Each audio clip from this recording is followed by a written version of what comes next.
Let's begin by understanding why you're here. There is the Chiefs of Defense Forces Conference. Tell us about that and what role AFRICOM is playing. Well, for U.S. AFRICOM, we yearly put on the Chief of Defense Conference.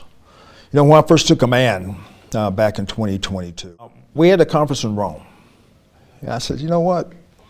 That's fine and good. You know, everyone wants to go to Rome, but I saw that this conference is for the African Chiefs of Defense. It should be on the continent. And we went to have our own last year in Botswana. And it really opened things up to address military issues, security issues, shared objectives of how to achieve security and stability across the continent. So that was a purpose. And now we're here in Kenya. And as I had discussions with the Chad, General Kariri, he says, yes, I would love to host this conference. So it's an ownership by the Chiefs of Defense across Africa. And here we are. Tell us about the relationship between, AFRICOM and, of course, the various militaries around Africa. And we'll come to Kenya in a moment. Mm-hmm. But speak to us about the cooperation and the support that's been provided. How would you categorize that? Oh, wow. It's broad and wide as far as our engagement with the militaries across the continent, across the regions from North Africa to Southern Africa, East and West. We deepen our partnerships with various countries and their militaries to build towards what we see first as security comes first. For good governance and to institutionalize the militaries is the first step to be able to get stability and also prosperity for countries. That's where we engage with various countries across West Africa and East Africa and across the Maghreb as well, and then in Southern Africa. We've been building on these relationships for years, since 2007, 2008, engaging with various African countries that have shared objectives, shared values in our approach to the threats, but also to explore the opportunities. Okay. What's the shared objective with Kenya? We know we recently got major non-NATO ally status. How do you see that from a military and security perspective? Well, the KDF, the Kenyan Defense Forces, have a reputation here in East Africa as a leader and security exporter. They are an anchor country, the KDF, in being able to, whether it was a few iterations ago of the Somalia mission, and then of late, ATMIS forces, and now awesome. Every one of those iterations, Kenya was there. I meet with President Hassan Sheikh Mohammed on numerous occasions, and he speaks very highly of the brothers and sisters in arms on his border in Kenya and their leadership, and how his Somali National Army depend on them to be able to be the leaders of institutionalizing and professionalizing the forces. Kenya does that so well. What do you see then, now that we're talking about Somalia, let's speak about that for a moment. Now, it was ATMIS, there's been the drawdown from that. Yes. How would you assess the capacity of the army and the military there towards upholding security? Because, like you say, that's something that's shared between Yes. Kenya and Somalia. It ebbs and flows, especially during major transitions. And, point be known, I know that there was, at the first of the year, just a number of political type things, and I don't really get into that, that would affect overall security and the ability for the Somali National Army to perform, because there were some unknowns. And so whether it was between Somalia or the federal member states or the Somali national government and outwardly to other countries, there was things that they had to work out. That had effect on operations. I'm thinking they're getting past that, but the most pressing piece that stressed their continuation of operations was a transition from ATMOS to OSM at the first of the year.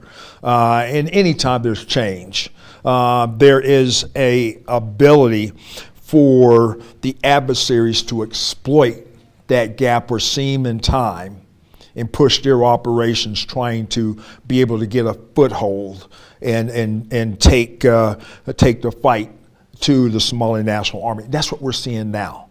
But this is a very resilient force, fourth generation. A number of partners are helping to be able to recreate what they've achieved in the last couple of years across central Somalia and even into the south. Why do you think the threat remains so persistent decades on? There's been quite a bit of work that's been done in Somalia. AFRICOM has played a very central role. Why do you think the threat of terror remains persistent, and what is the end game? What does that look like? Well, part of it is Al-Shabaab, long-standing terrorist organization, sponsored by Al-Qaeda. They want to be able to use their operations, their information operations, become that shadow governance, illicit activities, nefarious activities, preying upon the people across Somalia, the marginalized clans, with false narratives and saying that they're here and they can provide better than the government. So they've been doing that for a number of years. They've been doing a number of, within their own funding type, really pressing some of the clans for resources. Actually just capturing resources, taxes, illegal taxation on these members, and saying that they are going to be the provider when they're actually not. So the federal government of Somalia has been very active at trying to downplay that and doing assurance actions, getting out in the community. So through their liberation phases and stability operations, they bring their whole of government in providing services, education, to connect with the outer regions across Haran, Galmudug, and other regions across Somalia. I want us to focus now because there's a lot happening in the region, and a lot of that affects the peace and security and stability of Kenya being central in the region. I'd like us to focus now for a moment on Sudan. The crisis there now in its second year. Two sides in this conflict, one indicted for crimes against humanity in Darfur, the other is facing legitimacy questions due to a coup.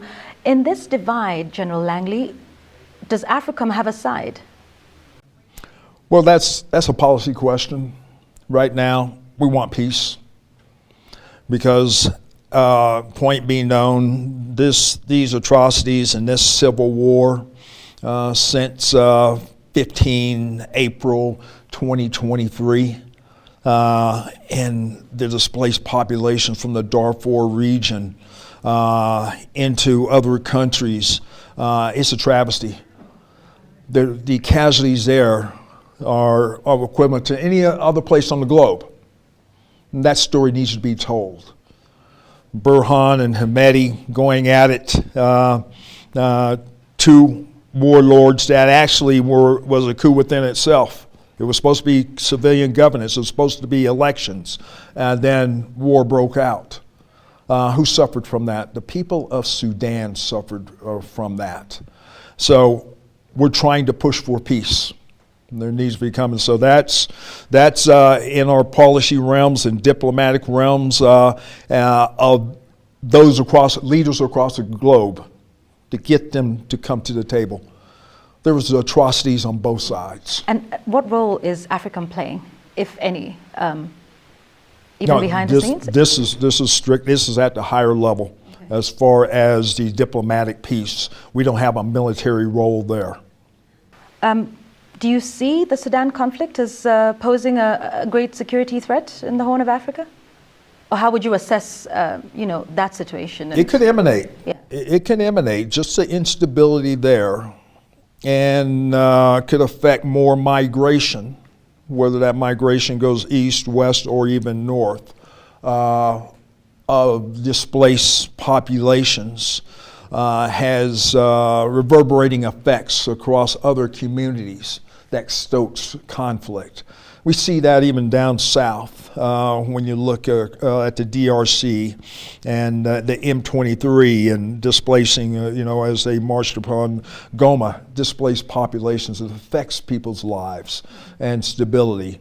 And when populations move, it disrupts where their in location is because there's not the capacity to provide for them. So we look at those reverberating type effects, cascading effects, if you will, and it happens and it has a threat of happening across the region. For example, populations coming out of the Darfur region and going into Chad is disrupted. They may not have the necessary type services to be able to accommodate those populations. So you say you're not present on the ground, but is Africa monitoring the flow of arms, external influence in this conflict, including the latest reported use of chemical weapons by the RSF? Well, you know that the U.S. is considering sanctions. So, yes, that's at the higher levels. Those policies, those decisions are the White House, but at AFRICOM, we need to be able to do indications and warnings of that. Are you concerned? Watch what's going on. Say again? Are you seeing anything that concerns Well, you? we report that to our government. Okay. We report that for our government. So it's public now that we are investigating the use of those chemicals. So that's where our U.S. government takes over. The number of communities across the leadership, the UN, they look into these things and they do extensive measures to be able to investigate it. Okay. I want us to talk a little bit broadly now, because we're focused on the crisis in Sudan, the war on terror, across the border in Somalia. But do you see, a threat beyond the reference to terrorism? What do you think is the greatest threat in the region at the moment, beyond the common reference, for instance, to terror? Well, I would just say just a number of layered threats that I see across the Sahel that emanates downward and could even rise up and back into the Maghreb. When conditions are met, it could exacerbate more instability across a population. That's why I always said that when we look for a solution set, and we're going to be able to table this issue again at this Chad conference, what is the enduring solution for terrorism? As we learned a lot of lessons, what came out of the Levant, out of the Middle East, and Syria and Iraq, and it emanated downward. Because it's important that I put this statistic out there. In 2007, the global percentage of terrorism on the African continent was 2%. 2024, it's like 43%. It migrated down. That ideology migrated down, and some fighters did come through the Maghreb. Just a number of things, the Arab Spring, and the Libya downfall, but that narrative came down into the Sahel. So we're finding out that this jihad and this Islamic extremism kind of resonates with some of the populations and the marginalized populations across the Sahel, and it took hold and it turned very toxic. It turned to an atrocity, whereas these armed gangs took on a caliphate, a desire for a caliphate, which really stoked terrorism. So how do these countries meet this? There's a number of ways. None are modeling and simulation. This is not just kinetics. It's not just being able to have offensive operations to clear. It's a whole of government approach by these African countries, building in education systems, building in the true sense of religion in these populations and providing services so these military-aged males are not indoctrinated into terrorist activities. Yeah. Is that a change of approach, I think, with AFRICOM? Because we've heard of a move towards, perhaps from the whole government approach that you speak to what I've heard termed as burden sharing. Is there a change? Yes, it is moving to burden sharing. Explain to us what that means. So we did whole of government approach, and then we know that change of administrations went and they said, okay, let's look at what we've been doing and let's select out what has been working and let's get laser focus on being able to be straight with our partners that have been building capacity and shifting and sharing of a burden. So a number of our partners have that capacity with other allies that collectively can still build that model. Number of examples in West Africa that are in the process of rebuilding this. But the model is effective when you take into account of the whole community that's been affected by terrorism. So it's them taking that up for themselves. What does that look like, perhaps more specifically? Because we'll see. Yeah. I mean, what's the rollout plan? They understand. For that? Yeah. Yes. I met with a number of ministers of defense and some presidents and chiefs of defense, and I said, hey, there's a change of our approach. We're going to help you where we can. We do have different priorities, but we're still here for you. We still want you to lead it because you understand your consequences better than anyone. We don't prescript anything in AFRICOM. When I go and I call it a campaign of learning. And people thought, yeah, he's doing a campaign of learning in his first year of AFRICOM. No, I've been doing a campaign of learning throughout. When I sit down with MODs, chiefs of defense or presidents, I learn from them. They tell me what their approach is to terrorism. And I figure out, and they tell me how AFRICOM can help. Okay. All right, so it's about countries perhaps taking up their own autonomy. General, let's talk about countries taking on their own autonomy. You are on African soil, not for the first time, but this would be a good moment to ask about one of the countries that has taken its own autonomy, and that's Burkina Faso. Yeah. Your remarks recently at the Senate seem to suggest that he's diverting, General Traure, is diverting its 4 billion gold reserves to sustain his military rule rather than for public welfare. These remarks sparked widespread condemnation across the continent. What did you mean by that statement? Let me speak to Burkina Faso's sovereignty. They maintain their sovereignty. They make their decisions how they use their resources. They make their decisions who their resources go to for military support. That's their sovereign right.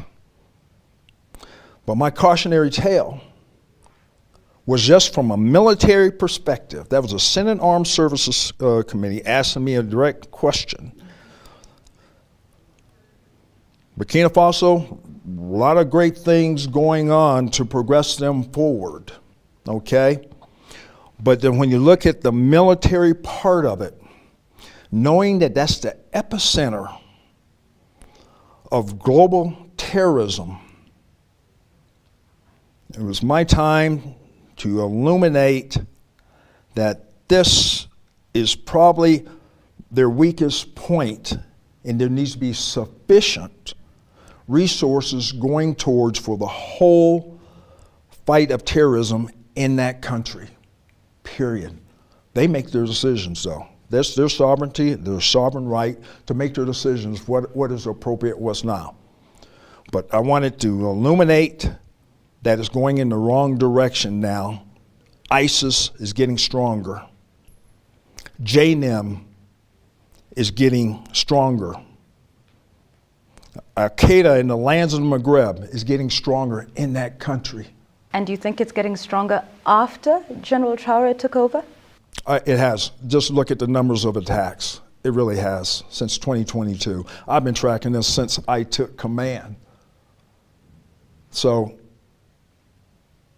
no ill will towards him, but the decisions is their own. They're looking for other ways to be able to, they're still on warfighting footing, but it's just going to take more resources. So you stand by that statement? Because there's been pressure on you to walk those statements back.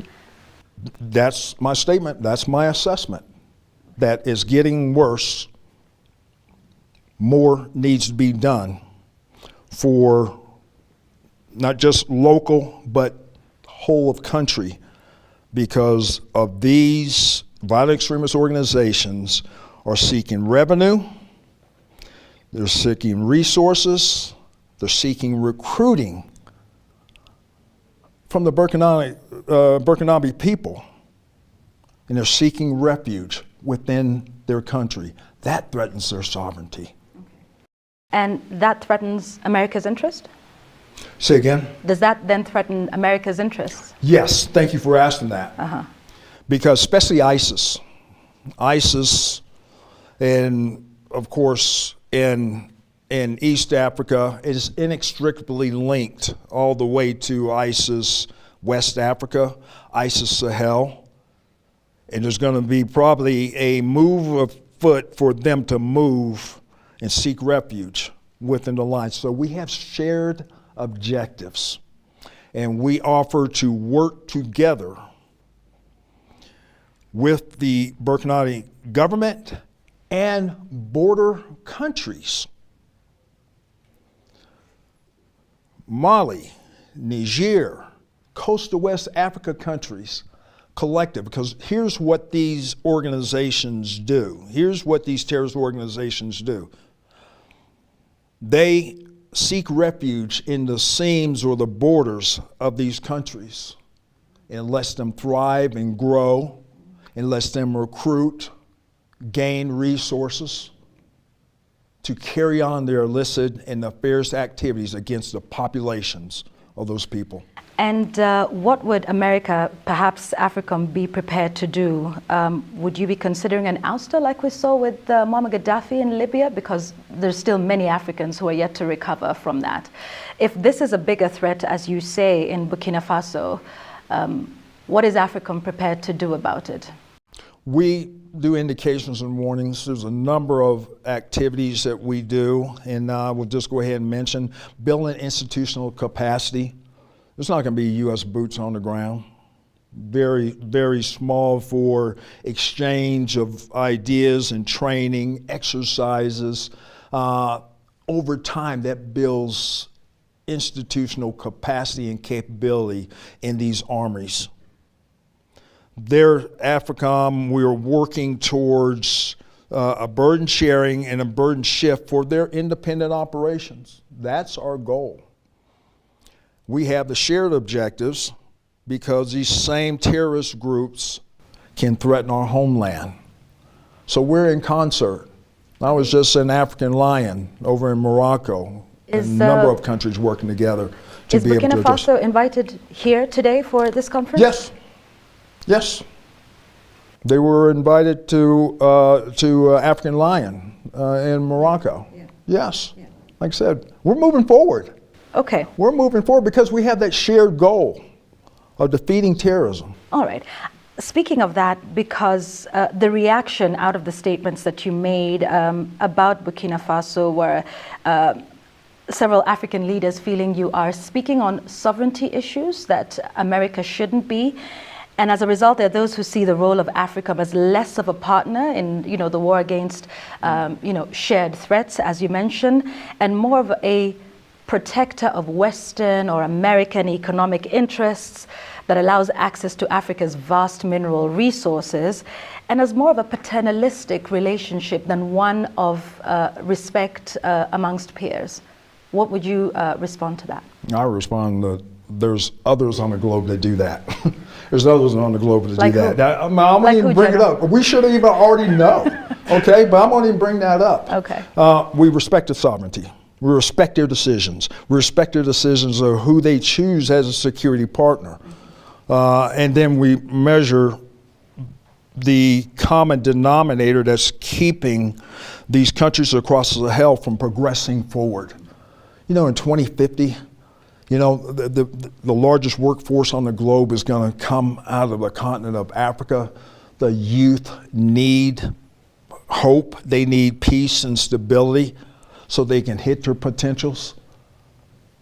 That's a long-range goal of AFRICOM as we look to help these countries set those conditions for stability and security so prosperity can be presented to all the populations and the youth. Pan-Africanism is real and it's strong, and there's an opportunity to come up on the global stage, and this continent can do it. That's what we really envision. So you're not concerned about China and Russia expanding their military and economic influence across the continent? We are concerned about it, yes. What about it concerns you? Well, their influence. Their influence may not be looked upon as being a positive influence. For who? For America or for Africa? Well, for Africans, okay? And then, so Americans have that have that in mind, that for the African people and across all countries, be able to hit their maximum potential and independence and sovereignty and also freedoms by rules-based international order, being able to get on the global stage and take a leadership role and provide for the people in peace and stability. Some of those aims are not the same as the approach of those other countries on the global stage. So that's my perspective. Do you have a counter strategy? Do we have a counter strategy as far as to China, Russia, their presence, because you say it doesn't align with the shared values? Well, what we watch is the continent of Africa does not need to be militarized, let's put it that way. Does not need to be militarized. And so we watch, as far as security agreements and what does it mean? Is it really for the stability to fight the threats of a African country, or is it for them and their ability to establish a global hegemon of basis?